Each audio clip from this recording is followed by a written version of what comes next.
always believed my parents loved us equally. That was the lie I grew up with. I'm Emily Carter, 32 years old, born and raised in Connecticut, the kind of place where people smile politely and hide their secrets behind white fences and charity galas. My parents were respected, my father a financial advisor, my mother a stay-at-home mom who somehow always had a new Lexus and a fresh blowout. And then there was my sister, Lauren.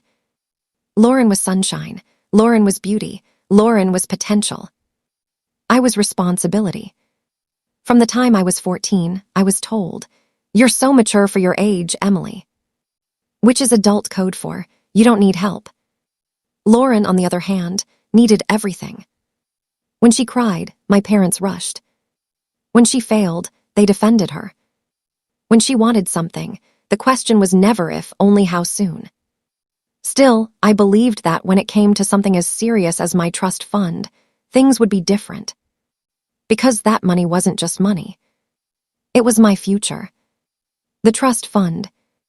My maternal grandfather, Henry Whitmore, built a real estate empire from nothing.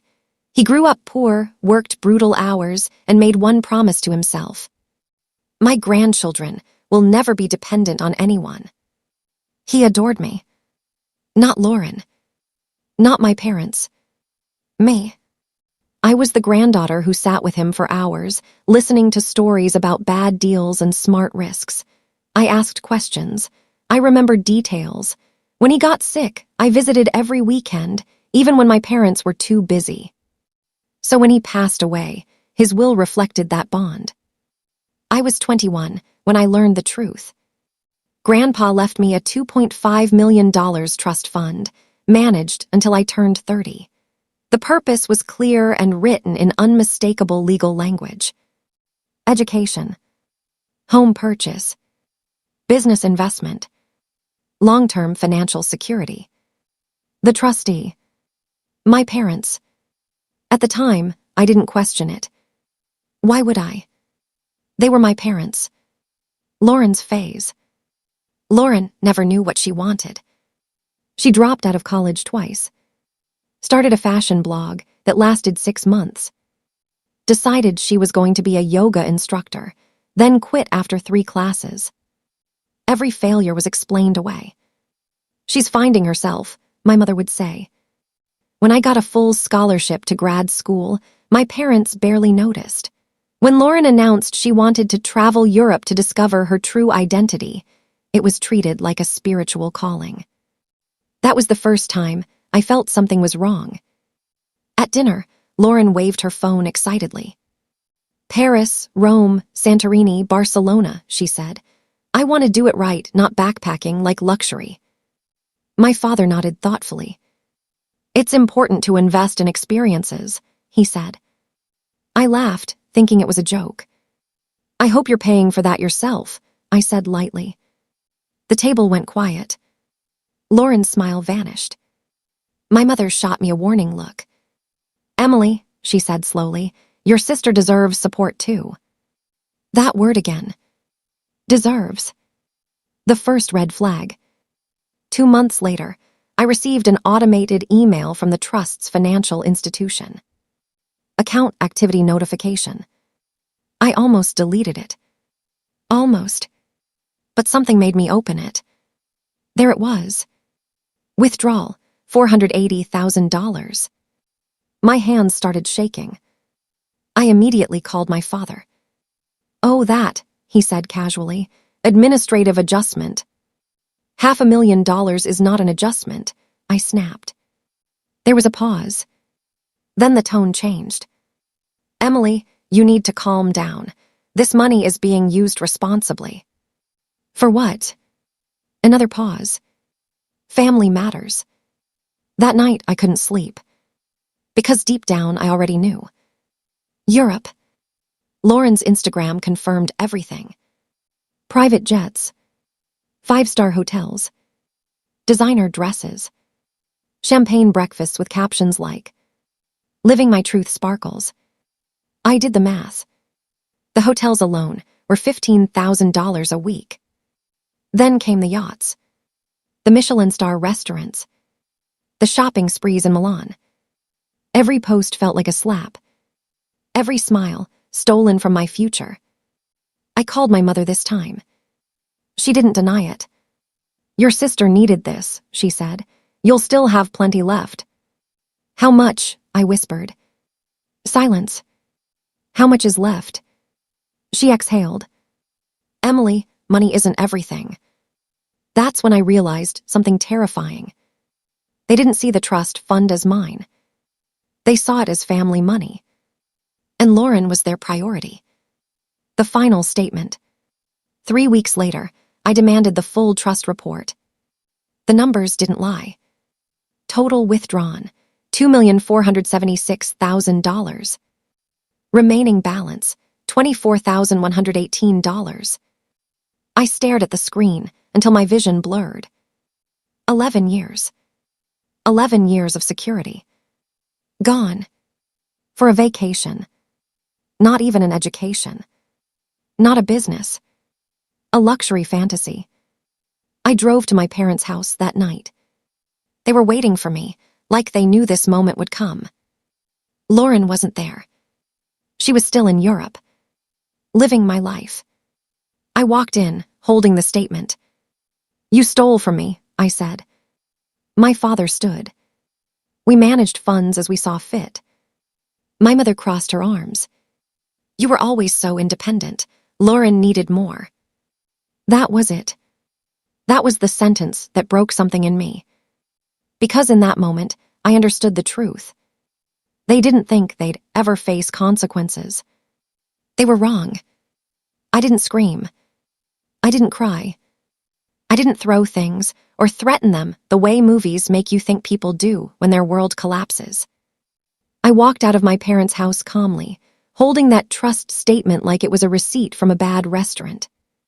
Because somewhere between seeing that $24,118 balance and hearing my mother say Lauren needed more, something inside me went cold.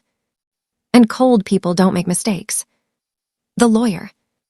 The next morning, I sat across from Daniel Hargrove, a trust litigation attorney in Manhattan who had handled cases worth 10 times my loss.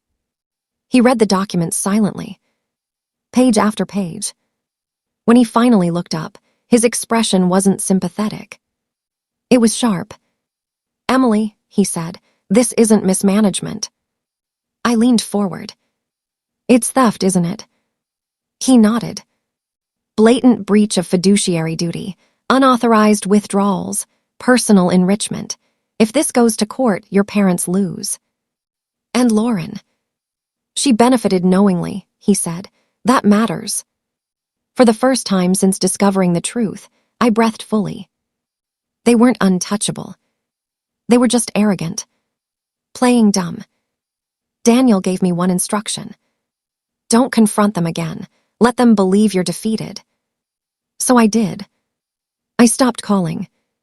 Stopped texting. Stopped posting online. When my mother reached out with fake concern. We're still family, Emily. I replied with a single word. Okay. They mistook silence for surrender. That was their second mistake. Lauren comes home. Lauren returned from Europe 6 weeks later. Broke. Sunburned. Still smug. She showed up at my apartment unannounced, dragging a designer suitcase that probably cost more than my car. You look tired, she said, stepping inside like she owned the place. Jet lag. I offered her water, nothing more. She talked for 40 minutes about sunsets in Santorini, men in Milan, how Europe really changes you. Then she smiled. So, Mom said you were upset about the trust fund. I met her eyes. You knew it was mine. She shrugged. You weren't using it. That sentence sealed her fate. The filing. 3 days later, Daniel filed the lawsuit. Carter v. Carter.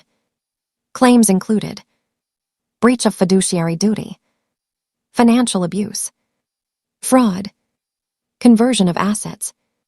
We requested full restitution, interest, legal fees, removal of trustees, Criminal referral.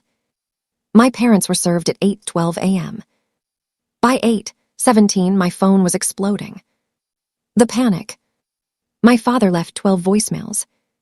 My mother cried in every text. Lauren threatened me. "You're ruining this family." I didn't respond.